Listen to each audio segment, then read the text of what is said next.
तो नमस्कार, आप सभी का हमारे यूट्यूब चैनल पर स्वागत है। तो आज की वीडियो बहुत ज़्यादा महत्वपूर्ण होने वाली है, क्योंकि आज की वीडियो में हम लोग क्लास 12th इंग्लिश के बारे में कुछ महत्वपूर्ण प्रश्नों को डिस्कस करने वाले हैं, जो आपके बोर्ड एग्जाम में आपको 90% तक स्कोर करा सकते हैं। ठीक, तो वीडियो को आप लोग अंत तक देखना, सभी चीज़ें अच्छे तरीके से समझ में आ जाएंगी। इसका नोट्स भी आपको किस प्रकार से मिलेगा वो भी मैं आपको समझा दूंगा। तो चलिए तो वीडियो को शुरू करते हैं। तो सबसे पहले मैं आपको बता दूँ कि जो हमारी क्लास 12th की इंग्लिश है, उसमें सबसे पहला जो आपका होता है वो आपका होता है प्रोज। तो प्रोज के अंतर्गत जो आप लोग का पहला चैप्टर होता है, उसके जितने भी आपके इंपॉर्टेंट शॉर्ट आंसर्स होते हैं सभी को हम लोगों ने क्या किया था, पहले वीडियो में डिस्कस कर लिया था। अगर उस वीडियो को आपने अभी तक नहीं देखा तो उसे जाकर के देख लेना। जितने भी आपके इंपॉर्टेंट होते हैं शॉर्ट आंसर बोर्ड परीक्षा के लिए, उन सभी आंसर्स को हम लोगों ने डिस्कस कर लिया था, विथ आंसर विथ क्वेश्चन, सब चीज़ों को अच्छे तरीके से डिस्कस कर लिया था।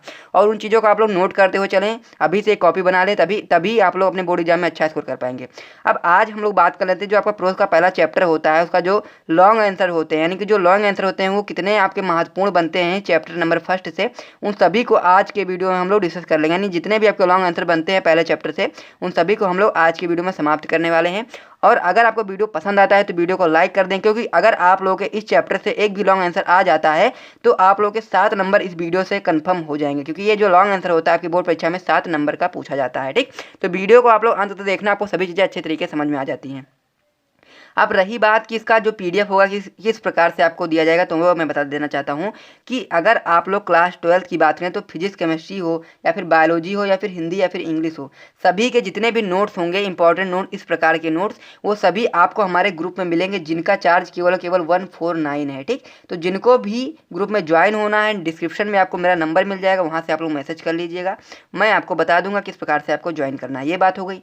अब मैं बात कर लेता हूं कि आप लोगों के लिए एक छोटा सा ग्रुप मैंने बनाया है, वो भी ग्रुप का भी लिंक आपको डिस्क्रिप्शन में मिल जाएगा, वहां से आप लोग जाकर के उसे ज्वाइन कर सकते हैं। जब भी मेरी कोई भी क्लास होगी इस चैनल पर तो आपको वहां पर लिंक देखने को मिल जाएगा। फ्री ग्रुप है, उसमें आप लोग ज्वाइन कर सकते हैं। ठीक, और जो भी इंपॉर्टेंट चीज़ें होंगी, जो भी चीज़ें होंगी उसमें मैं अपना अपलोड करता रहूँगा। ठीक, तो चलिए तो वीडियो को शुरू करते हैं। तो सबसे पहले हम लोग बात कर लेते हैं कि हम लोग क्या डिस्कस कर रहे थे। Class 12th English pros section में डिस्कस कर रहे थे, जो अगर आप लोग अपने बोर्ड एग्जाम में 90% तक स्कोर करना चाहते हैं तो आप लोग हर एक वीडियो को अच्छे तरीके से देखें, और साथ ही में हमें कमेंट बॉक्स में बताएं कि आप लोग इसी प्रकार से, अगर आप लोग चाहते हैं कि फिजिक्स, केमिस्ट्री, बायोलॉजी की भी क्लासेस इसी प्रकार से देखने को मिले तो आप लोग कमेंट कर देना, तभी सभी चीज़ें अच्छे तरीके से हो पाएंगी। ठीक, तो ये सारी चीज़ें हो गई। हम लोग क्या डिस्कस कर रहे थे, इंपॉर्टेंट क्वेश्चन आंसर जो आपके बोर्ड परीक्षा में जो हर साल आते हैं। ठीक, तो वो सभी क्वेश्चन को हम लोग डिस्कस कर रहे थे।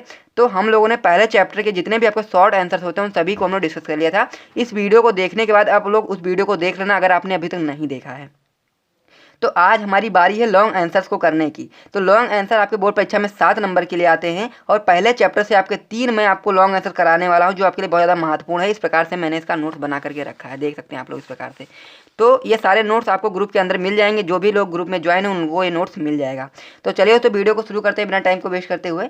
तो पहला क्वेश्चन हम लोग देखते हैं कि पहला क्वेश्चन किस प्रकार से आपका। तो why was friends running towards school that day, what did he notice during the way. इसमें देखा जाए तो आपका 2 क्वेश्चन है, दोनों को एक ही में कर दिया गया, तो इसका आंसर किस प्रकार से होगा वो हम लोग समझेंगे। उससे पहले हम लोग समझ लेते हैं क्वेश्चन क्या कह रहा है। तो क्वेश्चन कह रहा है कि जो फ्रेंड था आपका, वो स्कूल के लिए दौड़ते हुए क्यों जा रहा था, और रास्ते में उसने क्या नोटिस किया, रास्ते में उसने क्या देखा। तो ये क्वेश्चन है, और इसका आंसर हम लोग को किस प्रकार से लिखना है कि वो रास्ते में किस प्रकार से क्यों दौड़ते हुए जा रहा था, उसने रास्ते में क्या क्या चीज़ें नोटिस करी, वो सभी चीज़ों को हम लोग को आंसर में लिखना है। तो किस प्रकार से लिखेंगे वो हम लोग समझ लेते हैं।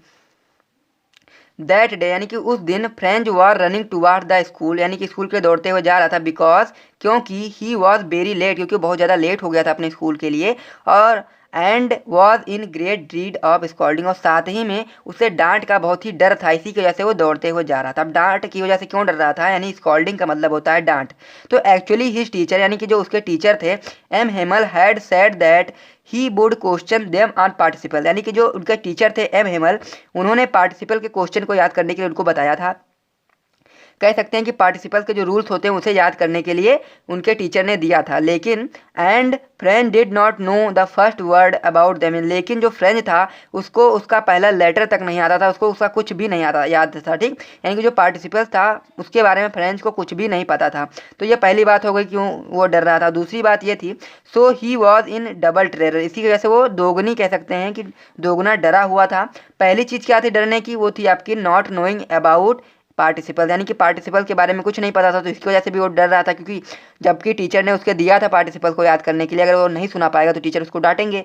तो ये चीज़ पहली बात थी। दूसरी बात क्या थी, एंड गेटिंग लेट, और जो दूसरी बात ये थी कि वो लेट हो चुका था अपने स्कूल के लिए, तो लेट में स्कूल पहुंचेगा तो उसके लिए भी उसको डांट पड़ेगी, तो इसलिए दोगुनी, और कह सकते हैं दोगुने डर में था कि उसे डांट पड़नी ही पड़नी है आज। ठीक, तो ये हो गया पहले क्वेश्चन का आंसर, यानी कि why was friend running toward the school that day, यानी कि स्कूल के लिए वो दौड़ते हुए क्यों जा रहा था। तो ये पहले क्वेश्चन का आपका आंसर होगा। दूसरा क्वेश्चन क्या है आपका, what did he notice during the way, यानी कि रास्ते के दौरान उसने क्या क्या चीज़ों को नोटिस किया। तो दूसरे क्वेश्चन का आंसर हम लोग देख लेते हैं।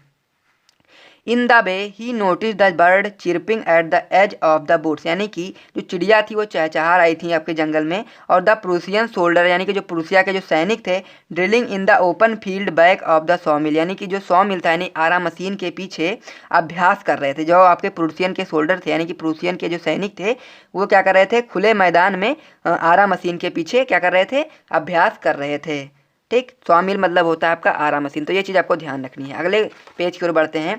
And it was all much more tempting than the rule of participle, जो कि क्या था, बहुत ही सुहावना था पार्टिसिपल्स के रूल को याद करने के मुकाबले, यानी कि जो आपका फ्रेंच था उसको ये लग रहा था कि वो बहुत ही सुहावना है ये सारी चीज़ें देखना, यानी कि चिड़िया चहचहा रही थी, और साथ ही में जो प्रूसियन सोल्डर थे वो सब प्रैक्टिस कर रहे थे, अभ्यास कर रहे थे, तो सभी चीज़ें उसे देखने में बहुत ज़्यादा अच्छी लग रही थी पार्टिसिपल्स के रूल्स के मुकाबले। When he pass the town hall, जब वो क्या था, दौड़ते दौड़ते जब टाउन हॉल के पास से गुजरा, तो he card by blacksmith Wachter, यानी कि लुहार जो वहाँ पर खड़े थे उन्होंने उसको बुलाया, who was there with his apprentice, जो कि अपने प्रशिक्षु के साथ में वहाँ खड़े हुए थे। तो यहाँ तक आप लोगों को लिख देना है। तो सबसे पहले क्वेश्चन का हम लोगों ने क्या आंसर दिया कि वो दौड़ते हुए क्यों जा रहा था, और दूसरे क्वेश्चन क्या था आपका कि वो क्यों रास्ते में उसने क्या क्या नोटिस किया। तो पहला क्वेश्चन आपका पूरी तरीके से कंप्लीट हो गया है लॉन्ग आंसर्स का। अगर ये आपके बोर्ड एग्जाम में आता है तो आप लोग इसी प्रकार से पूरा क्वेश्चन लिख देना, आपको पूरे पूरे नंबर मिल जाएंगे। अब हम लोग बात कर लेते हैं जो आपका नेक्स्ट क्वेश्चन होता है, यानी कि जो सेकंड क्वेश्चन होता है किस प्रकार से होता है, उसको हम लोग समझ लेते हैं। क्वेश्चन नंबर सेकंड क्या है आपका कि what was the scene inside the class when French reach the school, यानी कि जब फ्रेंच स्कूल पहुंचा तो क्लास के अंदर का जो सीन था वो किस प्रकार से था, उसे हम लोग को बताना है। तो आंसर इस प्रकार से आप लोग लिखेंगे कि the scene inside the class was very quiet like Sunday, यानी कि जो क्लास के अंदर का जो सीन था बहुत ही शांत था, जैसा कि संडे में जितना शांत होता है माहौल, उसी प्रकार से क्लास का शांत माहौल था। When French reach the school, यानी कि जब फ्रेंच स्कूल पहुंचा, जब स्कूल पहुंचा फ्रेंच, तो उसे क्या चीज़ देखने को मिली कि जो वहाँ का माहौल था बहुत ज़्यादा शांत था, संडे के तरह ही बहुत ही शांत माहौल था। Then he saw that his classmate, जब उसने अपने क्लासमेट को देखा तो क्या थे, had already taken their place, यानी कि वो अपने प्लेस पर पहले से बैठे हुए थे। His teacher M Hamel was walking here and there, यानी कि जो उसके टीचर थे एम हेमल इधर से उधर आ जा रहे थे, with his iron fearful rod, जो कि अपने आयरन यानी कि जो लोहे का जो उनका रॉड था उसके साथ में अपने आर्म में फंसा करके इधर उधर घूम रहे थे। And M Hemal saw him, जब एम हेमल ने फ्रेंच को देखा तो उसने क्या कहा, एम हेमल ने क्या कहा, एंड सेड वेरी काइंडली, उन्होंने क्या कहा, बहुत ही दयालुतापूर्वक कहा, go to your place soon little French. तो एम हेमल ने फ्रेंच से कहा कि अपने प्लेस पर जाओ, यानी कि अपने स्थान पर जा कर के बैठ जाओ जल्दी से। ठीक, लिटिल फ्रेंच यानी कि नन्हे Franz. When Franz saw his teacher, जब फ्रेंच ने अपने टीचर को देखा तो कैसे थे वो, he wore his green beautiful coat, जो कि उनके जो टीचर थे उन्होंने क्या पहन रखा था, उन्होंने अपना ग्रीन ब्यूटीफुल कोट पहन करके रखा था। ठीक, यहाँ तक क्वेश्चन हो गया। अब हम लोग आगे क्या लिखेंगे उसे समझ लेते हैं। देन ही सा that the village people were sitting on the back benches, फिर उसने क्या देखा कि जो उसकी बैक बेंचेस यानी कि जो पीछे की जो सीटें थी उस पर क्या क्या चीज़ें थी वो हम लोग समझ लेते हैं। इसको मैं पीछे कर देता हूँ, back benches and there were looking strange and solemn, जो कि बहुत ही आश्चर्यजनक और सस्मिक बहुत ही शांतिपूर्वक बैठे हुए थे। ठीक, तो उसने क्या देखा कि जो उसकी बैक बेंचेस थी यानी कि जो पीछे की सीटें थी उस पर क्या बैठे थे, विलेज के जो लोग थे वो सभी लोग वहाँ पर पीछे बैठे हुए थे, जिनका कह सकते हैं जो देखने में बहुत ही स्ट्रेंज और सोलेमन थे। But the things that bugged him the most, जो कि उसको बहुत ज़्यादा उलझा रही थी, that was the back benches that were always empty, यानी कि जो बैक बेंचेस थी वो हमेशा कैसी रहती थी, हमेशा खाली रहती थी, लेकिन आज क्या था उस पर विलेज के जो पीपल थे वो सब बैठे हुए थे, जिसकी वजह से वो भरी हुई थी। But today village people Hauser the farmer mayor, यानी कि जो वहाँ के फार्मर थे उनके जो मेयर थे वो, साथ ही में जो फार्मर यानी कि किसान, एंड पोस्ट मास्टर यानी कि जो चिट्ठी पहुँचाते हैं, वेर सिटिंग क्वाइंटली दैट डे, यानी कि उस सीट पर क्या थे वो लोग बैठे हुए थे उस दिन। और बाकी दिनों के मुकाबले हम लोग देखें तो बाकी दिनों क्या थी, वो जो बैक बेंचेस थी वो क्या रहती थी, खाली रहती थी, लेकिन आज जो था वो माहौल कुछ ऐसा था कि उस पर क्या थे, बैक बेंचेस पर गांव के लोग बैठे हुए थे, पुराने उनके जो मेयर होते हैं वो बैठे हुए थे, साथ ही में किसान बैठे हुए थे, पोस्ट मास्टर आदि सभी लोग वहाँ पर बैठे हुए थे। तो ये आपका दूसरा क्वेश्चन हो गया, उसका आंसर हो गया। इस प्रकार से आपको लिखना है। सभी चीज़ों को आप लोग नोट करते हुए चलें अच्छे तरीके से समझने के लिए। नेक्स्ट क्वेश्चन की बात कर लेते हैं। आपका लास्ट क्वेश्चन है और इस चैप्टर का भी आप समझ सकते हैं लास्ट ही क्वेश्चन है।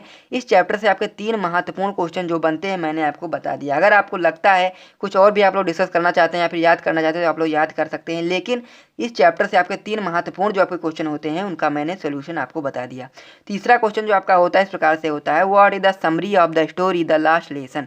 यानी कि जो लास्ट लेसन है उसका सारांश हम लोग को डिस्कस करना है। यानी कि जो कहानी की जो समरी है किस प्रकार से हमको लिखना है, यानी कहानी को पूरी तरीके से संक्षिप्त में किस प्रकार से लिखना है वो हम लोग को यहाँ पर लिखना है। ये क्वेश्चन आपके लिए बहुत ज़्यादा इंपॉर्टेंट हो सकता है और ये आपसे पूछा भी जा सकता है। हर एक चैप्टर के लिए आपके लिए इंपॉर्टेंट हो सकता है। समरी आपसे पूछी जा सकती है। तो आप लोग समरी अगर आपसे पूछ लेता है किसी भी चैप्टर का तो आप लोग किस प्रकार से लिखेंगे, तो सबसे पहले समझ लेते हैं उसे। तो अगर मान लीजिए लास्ट लेसन की आपको समरी पूछेगा तो आप लोग इस प्रकार से लिखना, it is a very interesting lesson. यानी कि जो लेसन था लास्ट लेसन बहुत ही इंटरेस्टिंग था, रोचक था। राइटन बाय अल्फॉन्स डाउटेड, जो कि किसके द्वारा लिखा गया था, अल्फॉन्स डाउटेड के द्वारा लिखा गया था, ये आपको पता होगा। अगली लाइन क्या है, the writer tells us the attack of the Prussian force. यानी कि राइटर ने क्या बताया था, अटैक बताया था, किसका बताया था, प्रूसियन फोर्सेस का अटैक बताया था। And capture the district Alsace and Lorraine of the French during the year 1870। यानी कि 1870 में जो युद्ध हुआ था और उसके दौरान जो प्रूसियन फोर्सेस थी उन्होंने क्या किया था, जो फ्रांस थे उसके 2 जिलों को क्या कर लिया था, उन्होंने अपने अंडर कर लिया था। यानी कि जो 2 भाग थे उनको अपने अंदर कर लिया था। जो 2 भाग क्या थे, उनका नाम क्या था, एक का नाम था अल्सैक, दूसरा नाम था आपका लॉराइन। ठीक, तो यही जो आपकी कहानी है इसी पर आधारित है। यानी कहने का मतलब ये है कि जो 1870 में फ्रांस और प्रूशिया के बीच कह सकते हैं जो युद्ध हुआ उसके अंतर्गत ही ये कहानी है, जिसमें क्या किया था, प्रूशियन जो फोर्सेस थी उन्होंने कैप्चर कर लिया था, 2 डिस्ट्रिक्ट को कैप्चर कर लिया था फ्रांस के, जो एक था आपका अल्सैक, एक था आपका लॉराइन। अगले लाइन में आप लोग क्या लिखेंगे, the Prussian had conquered a part of France. यानी कि जो प्रूसियन थे उन्होंने क्या कर लिया था, फ्रांस के कुछ भाग को जीत लिया था इन द बैटल। यानी कि युद्ध में फ्रांस के कुछ भाग को जीत लिया था।